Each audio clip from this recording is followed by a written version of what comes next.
Okay, let's unpack this. We're diving into a topic today that's, well, it's everywhere, isn't it, tea? Right. It sits right at that crossroads of just an everyday drink and something much deeper, like an ancient healing ritual. Exactly. Many of us, we grab a cup maybe several times a day, Yeah. but do we really grasp the physiological power behind it? Probably not. And our sources for this deep dive, they really go beyond just, oh, this tastes nice. Yeah, they reveal tea as this scientifically validated wellness tool. We're talking complex chemistry, proper physiology studies, millennia of history. It's not just flavored water. Absolutely not. And the material we've pulled together, it highlights, I think, 8 pretty surprising benefits, actionable stuff. It really reframes tea, makes it foundational for physical health, mental health too. So our mission today, for you listening, is basically to distill all that. We want to move past the common knowledge, really analyze the subtle impacts of just sipping a cup. Subtle but profound, from like how healthy your arteries are to how well you can focus. And when we say profound, we mean actual measurable effects. We're going to break down that chemical teamwork, the synergy that lets tea sharpen your focus, give you energy, but without that awful crash you get from other caffeine sources. Right, no jitters, no sudden drop-off. And importantly, we need to drill down into that long-term study, the one about the cardiovascular system. It gives us a real metric, how drinking tea regularly actually links to healthier arteries, measurably healthier. It's fascinating stuff. It really elevates tea beyond just comfort. It's like preventative medicine right there in your mug. So to really get how tea does all that, the protection, the balanced focus, where do we start? There must be a key player here. There is. We have to start with the molecular superstar mentioned all through the sources. It's an amino acid called L-theanine. L-theanine, okay. Heard of it, but it sounds like it's the quiet genius behind it all. Yeah. Why is it so crucial? Well, L-theanine is fascinating because, first off, you pretty much only find it in the tea plant, Camellia sinensis, and maybe some rare mushrooms. That's it. Wow, okay. Exclusive. Very. And when you drink it, it gets across the blood-brain barrier. The sources are clear on this. It has this powerful modulating effect. Specifically, L-theanine has been shown to significantly ramp up the production of alpha brainwaves. Whoa, hang on. Alpha brainwaves. Let's pause there. Yeah. For listeners maybe not deep into neuroscience, what does that mean? Why is boosting them good? Good question. Alpha waves are the electrical buzz in your brain associated with what we call wakeful relaxation. Wakeful relaxation. Yeah. Like meditating. Right. Or just zoning out peacefully. Exactly like that. Light meditation, daydreaming, maybe focused, quiet work. Your brain is alert, but it's calm. It's not like beta waves, which fire up when you're stressed, anxious, really high alert. Alpha waves let you stay aware, but without all that internal chatter or agitation. It clicks.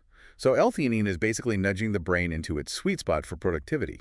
Alert, ready, but totally calm. Peaceful even. That's a perfect way to put it. And it does this mainly by influencing neurotransmitters. GABA is the big one here. Gamma-aminobutyric acid. GABA, right, the calming one.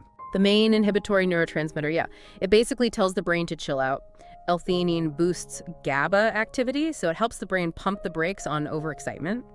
It reduces that feeling of stress and anxiety, but crucially, without making you drowsy like a sedative would. Ah, so it calms you down, but doesn't knock you out. Precisely. It's a calming agent, not a sleeping pill.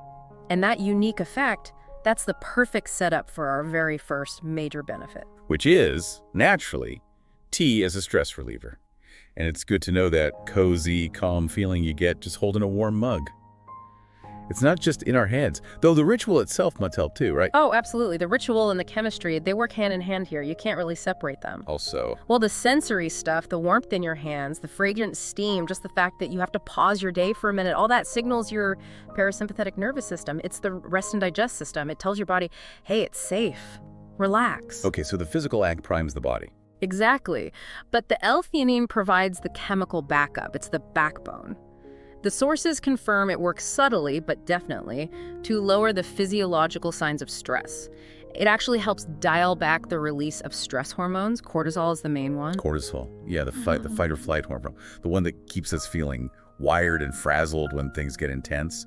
So tea is actually physically turning down the volume on that internal alarm. That's a great analogy. It doesn't make the stressful things disappear, obviously, but it changes how your brain reacts to them. Okay, changes the response. Right. So if you're feeling anxious, overwhelmed, reaching for a cup of, say, green tea or a calming herbal blend gets that L-theanine flowing. It helps those GABA pathways put the brakes on.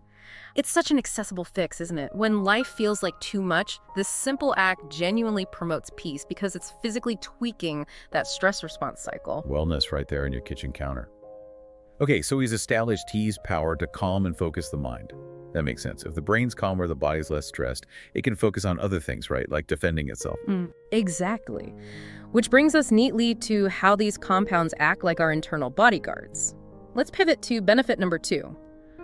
Boosting the immune system. Right, the immune boost. What's the key mechanism here? What's fascinating, really, is the sheer antioxidant power in tea. These compounds are critical, both for preventing illness in the first place and for fighting things off when you do get sick. Okay, antioxidants. We hear that term a lot. We do. And here we need to get specific. We need to talk about a particular group called catechins. They do the heavy lifting. Catechins, right. Can we break that down a bit more? What are they actually doing inside us at the cell level? Sure. Catechins are polyphenols, and the rock star among them, especially in green tea, is something called EGCG, epigallocatechin gallate. Try saying that 3 times fast. No thanks. EGCG. Got it. So what makes EGCG so special? It's an incredible free radical scavenger. Okay, think of a free radical like a tiny unstable troublemaker molecule. It's desperate for stability, so it tries to steal electrons from your healthy cells. And that causes damage. Exactly. That's oxidative stress or cellular damage. It messes with DNA, cell membranes, all sorts of vital stuff. Okay, so EGCG steps in, like a bodyguard. Perfect analogy. EGCG is like that tiny bodyguard. It essentially sacrifices itself. It donates an electron to neutralize that free radical troublemaker before it can damage anything important. Wow. Okay, very clever. It is. And by neutralizing these threats, EGCG helps the immune system in 2 main ways. First, it protects the immune cells themselves from damage so they can do their job properly. Makes sense. Keep the defenders healthy. Right. And second, some research in our sources suggests these catechins might actually have direct antiviral and antibacterial effects. They can help the body fight off bugs directly. That's impressive. A 2-pronged defense. So what does this mean practically? Do the studies show tea drinkers actually get sick less often? The practical results are pretty compelling, yeah. Studies suggest that people who drink tea regularly, especially green tea, they tend to get fewer common colds, fewer upper respiratory infections. Or, if they do get sick, they often report recovering faster than people who don't drink tea. So it really is like a secret shield, Yeah. boosting your long-term resilience. It really seems to position the daily cup that way, enhancing the body's ability to defend itself over the long haul. That resilience is key. And if the immune system is stronger, cells are better protected. It makes sense to look at the body's hardest working muscle next, the heart. Let's move to benefit 3, heart health. This is where some of that really striking long-term data comes in, right? Absolutely. The epidemiological data looking at large populations over time, it's very clear. People who drink tea regularly are statistically less likely to develop major cardiovascular problems. Heart disease, stroke, the big ones. And that protection comes from? It seems to stem from the combined action of those antioxidants we just talked about and how they impact things like cholesterol levels and blood vessel function. Okay, cholesterol. You mentioned lowering bad cholesterol. Can you unpack that? What is bad cholesterol and how does tea mess with it? Sure. So LDL, low-density lipoprotein, that's the one often called bad cholesterol. High levels can lead to plaque building up in your arteries.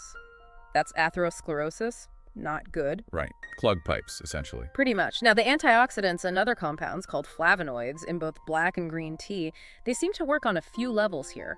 One key thing is they appear to stop LDL from oxidizing. Oxidizing. Why is that important? Because oxidized LDL is extra sticky, it's much more likely to glom onto your artery walls and start forming that plaque. So by reducing the oxidation, tea basically helps keep your bloodstream cleaner, less sticky. Okay. So it's not just about having less LDL, but making the LDL you do have less endangering, less likely to stick. That seems to be a big part of it, yes. And there's more. Tea compounds also help with something called vasodilation. Vasodilation. Sounds complex. It just means the widening of blood vessels. When your arteries are relaxed and flexible, blood flows more easily. Circulation improves, blood pressure tends to be better regulated, and your heart doesn't have to strain so hard to pump blood everywhere. Better flow, less strain. Makes sense. Yeah. And that improved flexibility, the better circulation. That connects to that amazing study detail you mentioned earlier, doesn't it? The one about how often you need to drink tea. Yes. That specific finding is definitely a nugget for you to take away. It was a long-term study, tracked thousands of people for years, and it found that those who drank tea, specifically black or green tea, at least 3 times a week, Just 3 times a week. just 3 times a week, were found to have measurably healthier arteries, more flexible, less plaque, and they had a significantly longer lifespan free from major cardiovascular events compared to people who never drank tea. Wow, 3 times a week. That feels incredibly achievable for such a potentially huge benefit. It really does, doesn't it? It shifts tea drinking from just a nice habit to a serious but simple preventative health strategy. You really are giving your heart a little molecular hug, just a few times a week. It reframes the whole thing. Completely. It shows that consistency, even if it's not every single day, can build up real biological protection against, let's face it, the world's biggest killer. Okay, that arterial health, the better internal function, that connects really well to our next physical point. Let's talk benefit number 4, weight management. Now, we need to be careful here, right? Cut through the hype. Absolutely crucial, because as the sources really stress, tea is an ally in weight management. It's not some magic potion. Right, no miracle cure. So what's the actual mechanism? The key thing seems to be a subtle boost in metabolism, a thermogenic effect it's called. And this seems mostly driven by that combination of caffeine and, guess what, our friend EGCG again, especially in green tea, and also oolong tea to some extent. Okay, caffeine we know is a stimulant, but how does EGCG play into burning fat? Okay, this gets a bit technical, but it's really clever. EGCG seems to interfere with an enzyme called KOMT catechol-methyltransferase. KOMT. Ooh. Right. What's KOMT normally do? COMT's job, basically, is to break down norepinephrine. Norepinephrine is one of your key fat-burning hormones. Ah, okay. So EGCG stops COMT from breaking down the fat-burning signal. It partially inhibits it, yeah. So it essentially lets norepinephrine hang around longer, lets its signal keep going for longer. So it's not adding anything artificial. It's just letting the body's own natural fat-burning signals work more efficiently or for a longer time. That's it, exactly. It encourages the body to keep its metabolic rate slightly elevated. So you burn calories a bit more efficiently, mobilize stored fat a bit better, especially helpful doing and after exercise. It optimizes the system. But I have to push back slightly here, playing devil's advocate. If it's that effective, why isn't everyone who drinks green tea super slim? What do the sources say about how much tea or other factors? That's the critical clarification the sources make. The effect is modest, it's noticeable, but it's not dramatic on its own, and it really depends on the context. Meaning, the metabolic boost is really only significant if you're drinking a decent amount of tea, maybe several cups a day, and you combine that with a healthy diet and regular exercise. Tea supports your good habits. It doesn't cancel out bad ones. Okay, that's vital. It's a helper, not a replacement for healthy living. A tool for optimization. Precisely. And don't forget, the sources also mention that tea can help with general digestion after meals. That's often overlooked in weight management. But good digestion and a healthy gut are important too. Right. Less bloating, better nutrient absorption. It all adds up. It's a holistic ally, as you said. It truly is. Okay, so we've covered the body quite thoroughly. Immunity, heart health, metabolism. Let's zoom back up to the brain, the command center. Because this is where tea's unique chemistry offers something really special in terms of energy. Benefit 5, sharpening brain function. This is where it gets really interesting, I think. Yes, this brings us right back to that amazing duo we started with, caffeine and L-theanine working together. The synergy. Exactly. Think about most energy drinks, or even just strong coffee. You get a big hit of caffeine, pure stimulation. Which works, you get alert, but then... A crash. The jitters beforehand, the big energy slump afterwards. We all know it. Right. But L-theanine changes that whole picture. The caffeine in tea still does its job. It blocks adenosine, that chemical that makes you feel sleepy, so you get the alertness. Oh. But the L-theanine, working right alongside it, is applying that gentle break we talked about, boosting those calming alpha waves. So the energy you get isn't frantic or jittery. It's focused. Productive. So caffeine wakes you up. L-theanine makes sure you use that wakefulness well, calmly. You got it. The mind stays in that state of focused, quiet contemplation thanks to the alpha waves. The result is a much more stable, sustained energy. No sharp peak, so the fall afterwards, that dreaded crash, is way less severe, or sometimes you barely notice it at all. It sounds like the ideal kind of energy, really. Clear, calm, balanced, perfect for when you need to concentrate for a while without getting all anxious from too much caffeine. It's arguably the ultimate functional drink for deep work, for sustained focus. And history kind of backs this up, doesn't it? How so? The sources highlighted how monks have used tea for centuries during meditation. Think about it. For long meditation, you need to be awake, alert, but absolutely free from agitation, peaceful. Tea provides that perfect mental state. Awake, but calm. Exactly. Sustained alertness, plus that deep alpha wave peace. It just shows tea's value goes way beyond just being refreshing. It's a tool to achieve a specific, you could almost say elevated state of mind, whether that's for spiritual practice or, getting through a complex spreadsheet. It lets your mind be present and engaged at the same time. That's rare these days. A very rare and powerful combo in our hyper-stimulated world. Okay, from the internal command center, let's shift to our largest organ, benefit 6. Skin health. This feels a bit counterintuitive, maybe. Linking a drink to how your skin looks. It might seem that way, but the logic follows directly from what we've already discussed. Your skin is your body's frontline defense, right? And it takes a beating from inflammation and oxidative stress. The same things tea fights internally. Exactly. Those same antioxidants, especially EGCG, that are busy protecting your heart and immune cells, they're also working systemically to slow down the visible signs of aging. Things like wrinkles, loss of elasticity, and they help reduce chronic inflammation, which often shows up on the skin as redness, irritation, maybe even acne. So drinking tea is like building up your skin's defenses from the inside.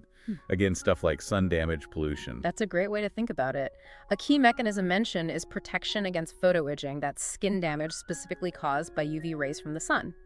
The antioxidants help neutralize the cellular damage UV exposure causes. Makes sense. And it's so effective that, as the source material points out, green tea extract is actually a common ingredient in skincare products now. You see it in creams and serums specifically designed to fight sun damage and calm inflammatory conditions like acne.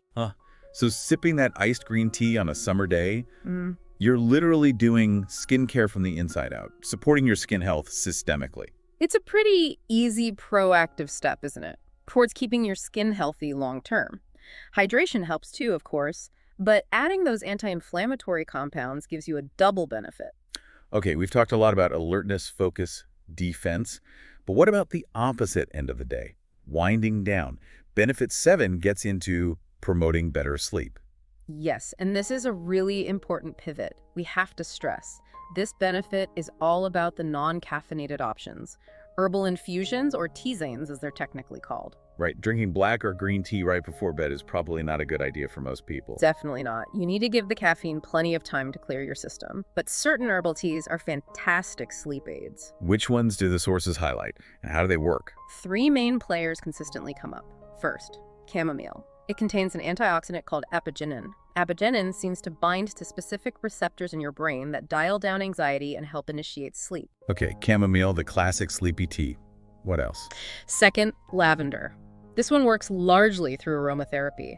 Just the scent of lavender has been shown to slow heart rate, lower blood pressure. Yeah. It just promotes deep relaxation. You can drink it or just smell it. Interesting. And the third? Peppermint. Often helpful not just because it's generally soothing, but it can really help settle your stomach if indigestion or discomfort is keeping you awake. It removes a common physical barrier to sleep. That makes sense. Beyond the specific chemicals, though, like with the stress relief, the ritual itself must play a huge part in sleep prep, too. Oh, absolutely. You can't overstate the power of that pre-bed ritual. Making and sipping a warm cup of herbal tea is the deliberate signal. You're telling your body and mind, okay, time to shift gears, move out of that fight or flight mode and into rest and digest. The warmth, the gentle flavor, just slowing down. It all works together to ease tension physically and mentally and prepare you for sleep. It really is like a lullaby in liquid form.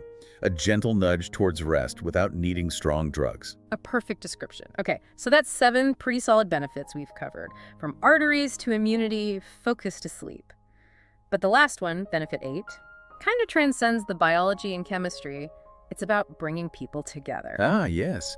Moving into the cultural significance. Yeah. Connecting all those individual health perks to the social power of tea. Because historically, tea hasn't just been medicine people took alone, has it? Rarely. That's absolutely right. The sources really emphasize that tea's true impact isn't just the EGCG or the L-theanine dissolved in the water. It's about the connection, the shared moment, the mindfulness that happens around the cup. It's a global thing too, isn't it? Tea acts as this universal medium for talking, for connecting, Right. for slowing down together. It really does. It almost mandates a shared space and, crucially, a shared pace.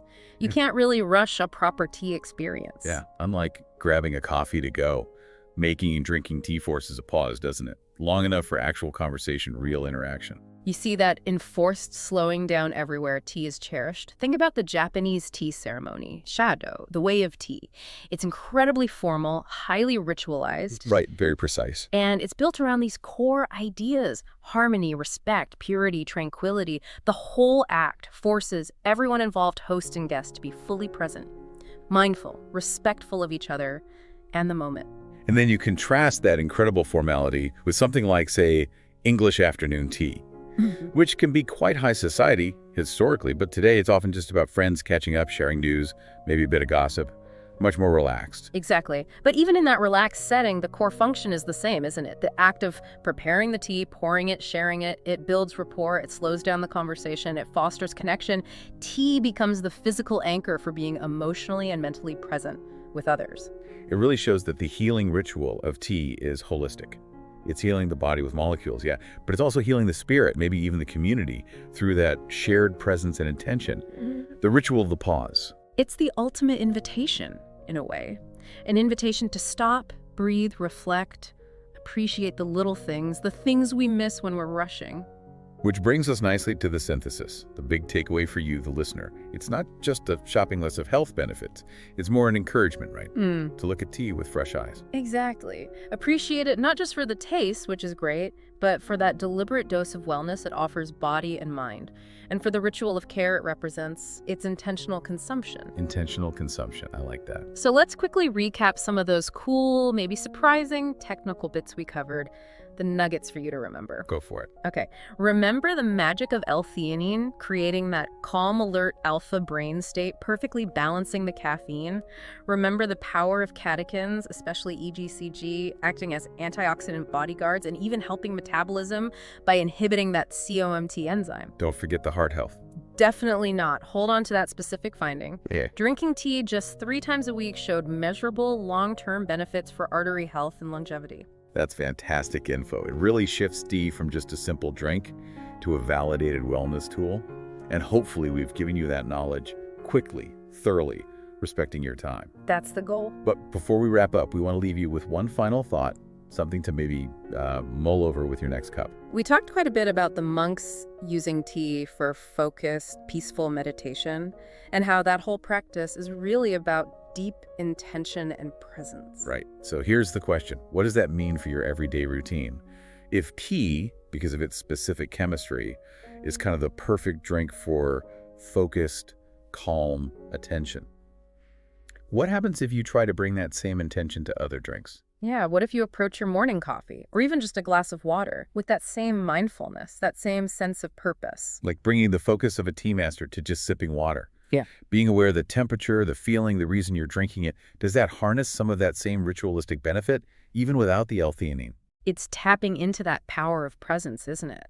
The implicit call to action from all this material seems to be, take a moment, appreciate it. Appreciate the drink, appreciate the warmth or the coolness, appreciate the pause, that tiny moment you just carved out of your busy day. It's a powerful thought, turning even the most mundane act, like taking a drink, into a little moment of mindfulness, a small act of self-care. Something to think about. Well, thank you for joining us on this deep dive into the science and soul of tea. We hope you feel well-informed, maybe even inspired to brew your next cup with a little extra appreciation. Until next time, stay curious and stay well.